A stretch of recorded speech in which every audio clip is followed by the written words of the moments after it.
Today, we're talking about pattern knives.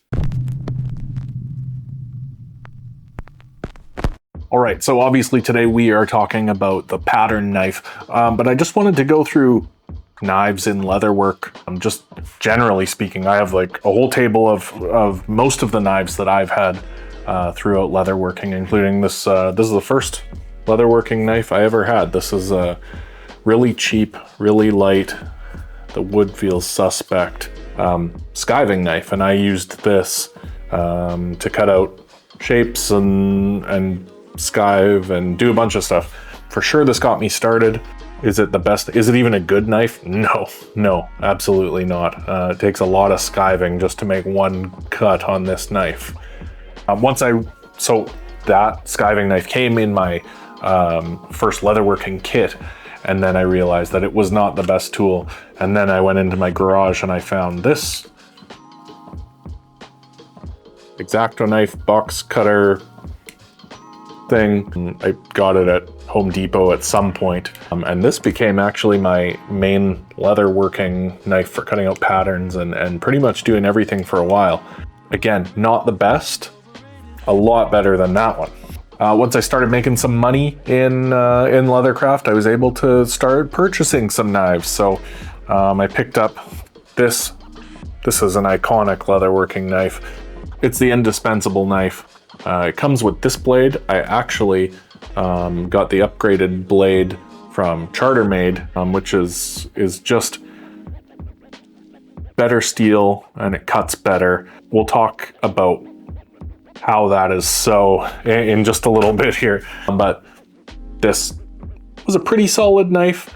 It allowed me to go around corners and stuff much better than any of the previous knives. But I still found myself going back to this thing for most of my cuts when I was cutting out patterns. Then I picked up this beautiful knife from Ibex Ironworks, mainly just for skiving, but this thing is so sharp and so nice to hold in your hand that I actually kind of went back to how I was using my original skiving knife, and I was using it like this to cut out patterns.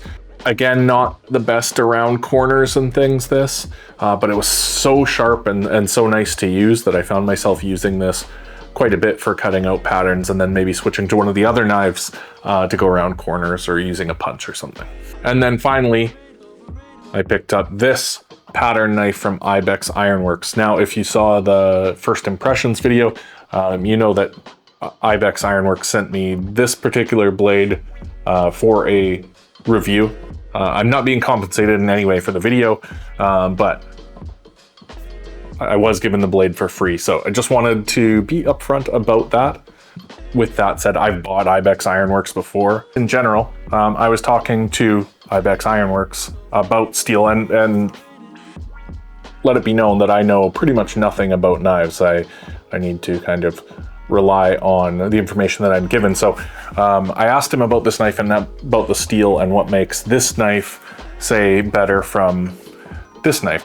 Obviously it is, but why does this go dull so fast and this one not? He told me there are basically three key factors when it comes to knife sharpness and edge retention. So the first one is going to be obviously the type of steel. So the type of steel that Ibex is using here is 154 cm. Again, I don't know much about steel, so I don't know what that means. He let me know it is a more mid-grade steel, and why he went with the mid-grade steel is because it brings the price of it down a little bit. As you use higher quality steel, it can get really, really expensive. And so this steel is a very good one for cutting leather while still keeping the cost down a little bit. The second one is heat treatment, and he was saying that heat treatment is actually the most important factor. If you are not heat treating your steel properly, you can actually take a really expensive steel and ruin it, and you are not going to have that edge retention that you are with a properly heat treated blade. Treating a blade for a specific application, you are going to go for different hardnesses depending on what the application calls for. So it's going to be the actual like shape of the blade.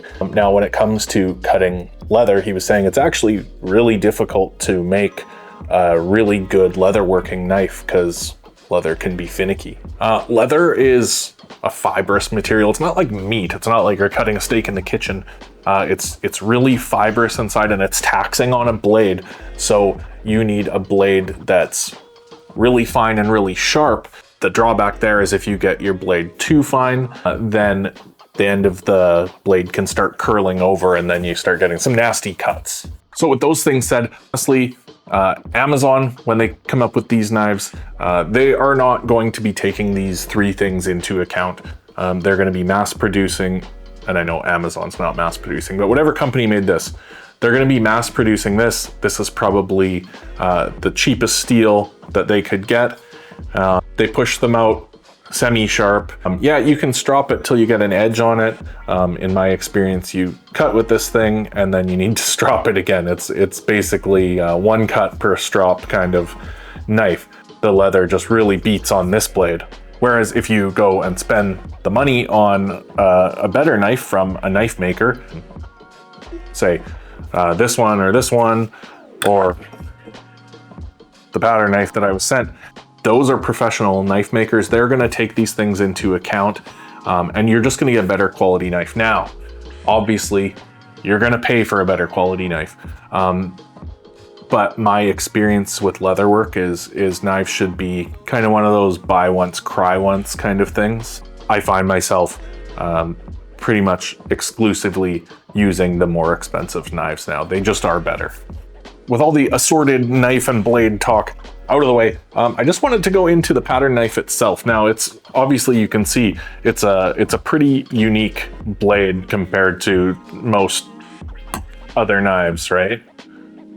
You have this curve on here, but this is almost kind of like a half of a head knife. If you've seen those leatherworking head knives, or sometimes they're called a round knife, where it's this, but it goes all the way around. It's like a half moon shape. And those are also very popular in the leatherworking community. It comes down to a preference thing. I don't think that it would be my thing, but honestly, man, I love the pattern knife.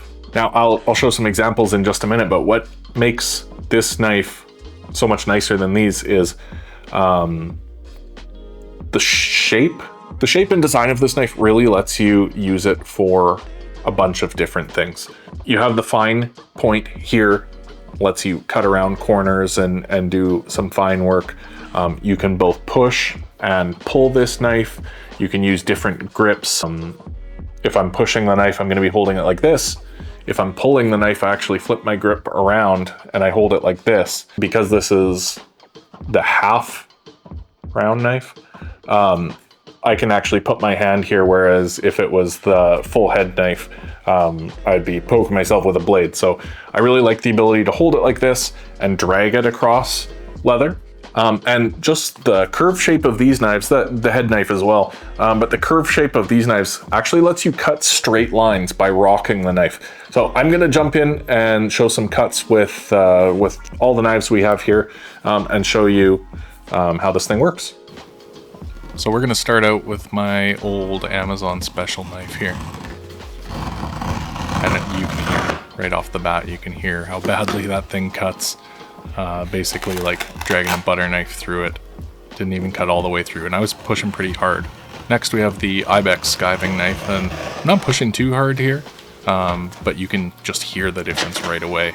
It slices right through it, and I haven't stropped any of these knives, by the way. And now the indispensable knife, not bad.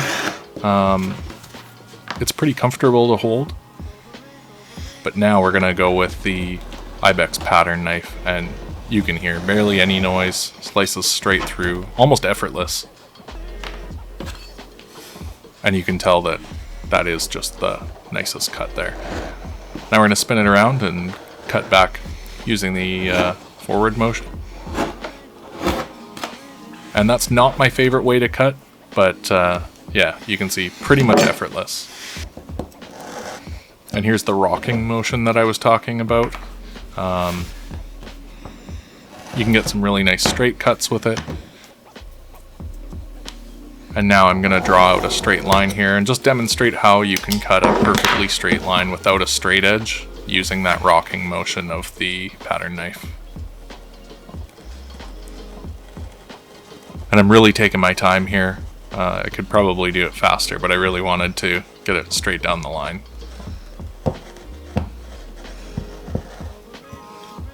And if you look at the end result, pretty much bang on straight down that line, perfect straight edge. And now I just wanted to show you how well the pattern knife cuts out a curved line.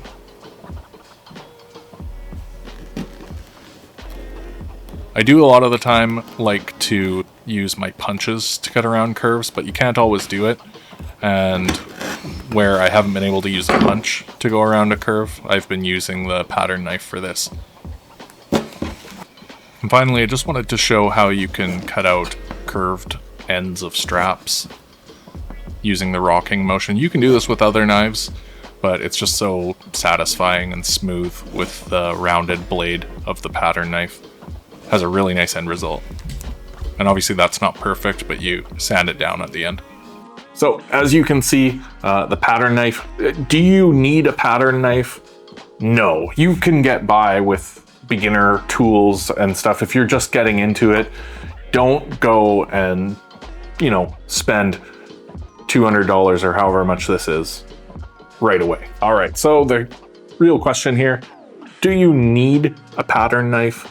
Probably not, but it definitely makes the leathercraft a lot easier and more enjoyable. If you are just getting started in leathercraft, which a lot of my viewership are brand new to the craft, a pretty basic knife, maybe not this one sucks, but a box cutter, something like this, it's a good way to get you started at a reasonable price point. So if you just started leathercraft last week and you watched this video, don't go spend the $200 or whatever for a knife like this. This is a specialty tool for people who are established in the craft, who are going to be doing this long term. If that is you, then yeah, I would say go buy yourself a pattern knife or a head knife, a high quality one like Ibex Ironworks, and you're not going to be disappointed. This just makes the whole process easier. And this is honestly, unless I'm skiving, this is pretty much the only knife I'm using right now. This knife essentially replaced all the knives on the table with the exception of the skiving knife. It's just amazing. Obviously, I'm a big fan of Ibex Ironworks. I saw them early on Instagram doing, I forget the name of the person who was using an Ibex knife, but it was a saddle maker and it was just a beautiful knife. And I knew I had to get one, so I reached out and picked up this thing. Once you're in the position to buy a decent knife, it is gonna help you out. I highly recommend the pattern knife. I didn't get one of these for a long time, and I'm really, really happy with this one. I'm gonna link Ibex Ironworks obviously down in the description. They're a wicked company. They're a small company out of the United States doing really amazing work, making just beautiful blades that are purpose built for leathercraft. I think they make a few other blades too, but they're leather knives. Like I said, I own 2 of them. They're just amazing tools. So if you're in the position where you can afford higher tier leather tool, then definitely go and pick one of these knives up. You're not going to be disappointed. Anyway, guys, that's it for me. Thanks for watching. I will see you in the next video. Bye.